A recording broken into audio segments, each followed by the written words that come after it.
Thanks to the EA Creator Network for providing me review codes for these kits. My opinions are my own.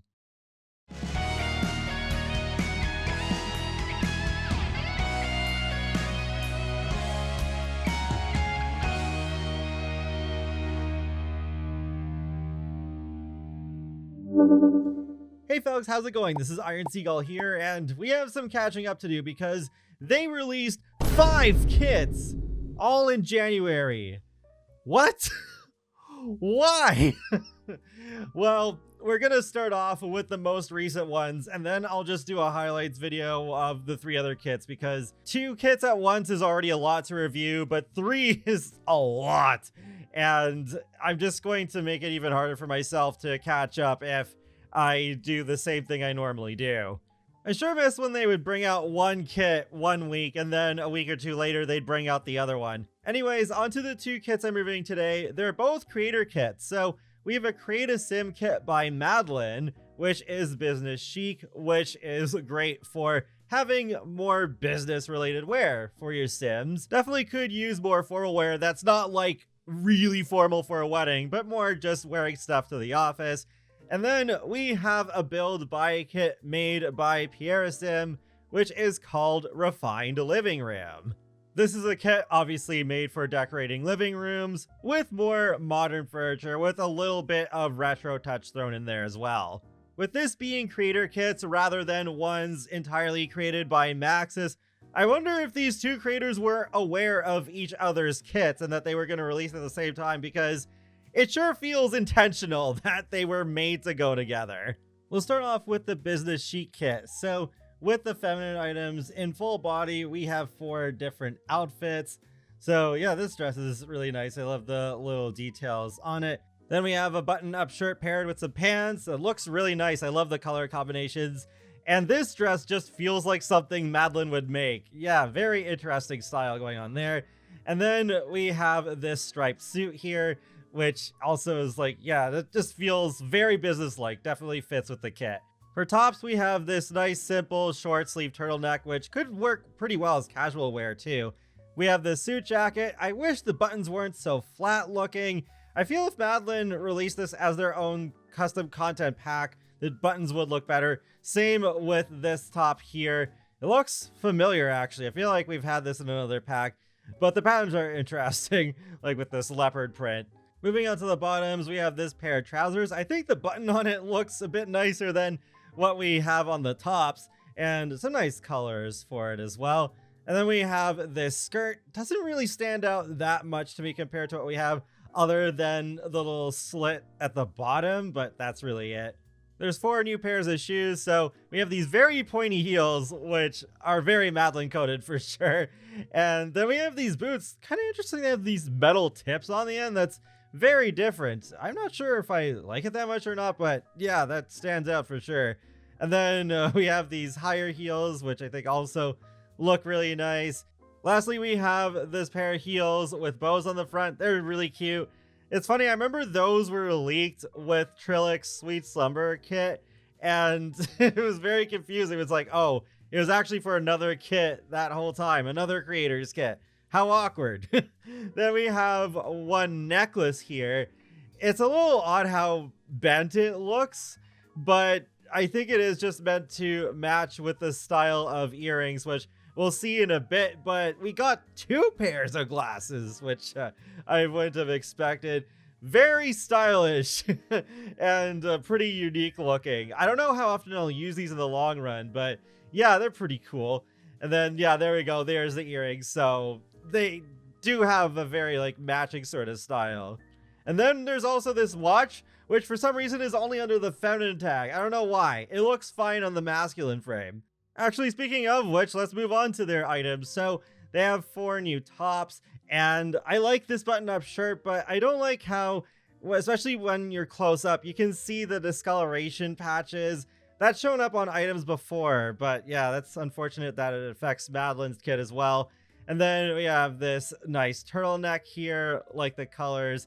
And then we have another button-up shirt, like the pattern on this one. But then we have a plain black swatch at the end, and again, you can see the discoloration on it. It's just, I wish they could solve that problem.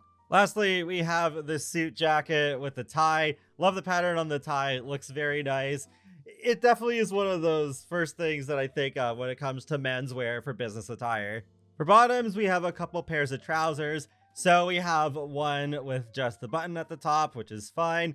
And then the belted ones, the belt just looks too flat. I know it's a common problem with The Sims 4, but it's unfortunate that this affects Madeline's kit because I feel like their custom content's detailed to the point where it really is like borderline alpha custom content at times, so I wish that did look better. We have one pair of shoes for the men as well, which, yeah, I don't really have much to say about these. They look fine and go with the whole theme. Strangely enough, no full body for the men. I mean, usually they get way less than the women anyway, but I thought there would be at least one thing there. But yeah, you can see the accessories that are available under the masculine frame by default. And there's just how the watch looks when you take the masculine tag off. So yeah, maybe if they patched it just so that it is available under there by default, I think that'd be fine. Now for Pierre Sim's refined living room kit. We have a bookshelf, a couple of book collections that also function as bookshelves, a floor lamp, a table lamp, a painting, a pedestal, a potted plant, a rug, a room divider, a wall art piece of architecture, a sideboard, a side table, a coffee table, a couple different armchairs, a love seat, a couch, an abacus, a new wallpaper, and a few other assorted art pieces. So here's all the swatches for the objects. I love these couches and the matching armchair. The texture is really nice. And also with that rug, a couple of those swatches remind me of railway tracks. It's just like when you see it, you can't unsee it. So yeah, there's some of the art pieces there, as well as the tables. Everything, as usual, I think with these kits now, match pretty well together. The pedestal reminds me a lot of something my parents have, which of course does have a plant on top of it, which we have here as well. And I think this will be a fan favorite plant, most likely. I know Simmers love their plants. I like the new wood panel wallpaper too. It has some nice colors, and I want to show what it looks like in each swatch, but also to stretch it out in the same swatch over some tiles so you can see exactly where the panel divides. There's the room divider again. I think that's a pretty nice texture, and it does match pretty well with the sideboard. There's the floor lamp, which I feel like will be really nice even with the book nook kit or just for a reading corner in general. The abacus is a nice touch. That's an interesting piece of clutter. And that is cool that they made that book collection and also that collection of books on the floor functional bookshelves. So it's like there's a little bit more purpose than it just being clutter. Interesting paper texture on that table lamp too. That's pretty much it for these two kits.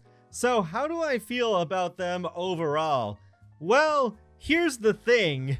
Normally, I would say, oh yeah, the Create a Sim kit I like better. But I feel about the same about these two kits. I feel that Refined Living Room and Business Chic go pretty well together, but they also then fall under the same umbrella where the theme isn't something that stands out a whole lot to me. For the most part, they are nice items, but especially even compared to the many kits we have now, I just don't think in the long run it's something that's going to be very memorable. But different people have different needs, so you may feel quite different to me about this. It's not a knock against the creators at all. It's just like, yeah, I think it is more my personal taste. I would say I like the previous wave of creator kits, the Cozy Kitsch and Sweet Slumber Party, more than this, but some of you may feel the opposite.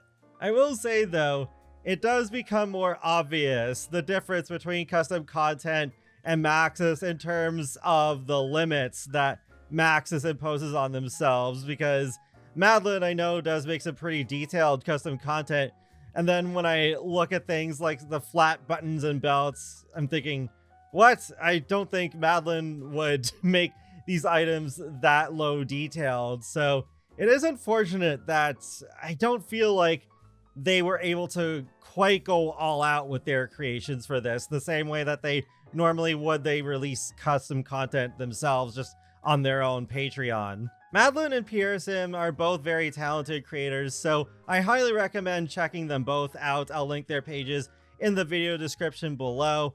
And feel free to let me know your thoughts in the comment section below on these two kits. So for those other 3 January kits, I'll do like a shorter review of them.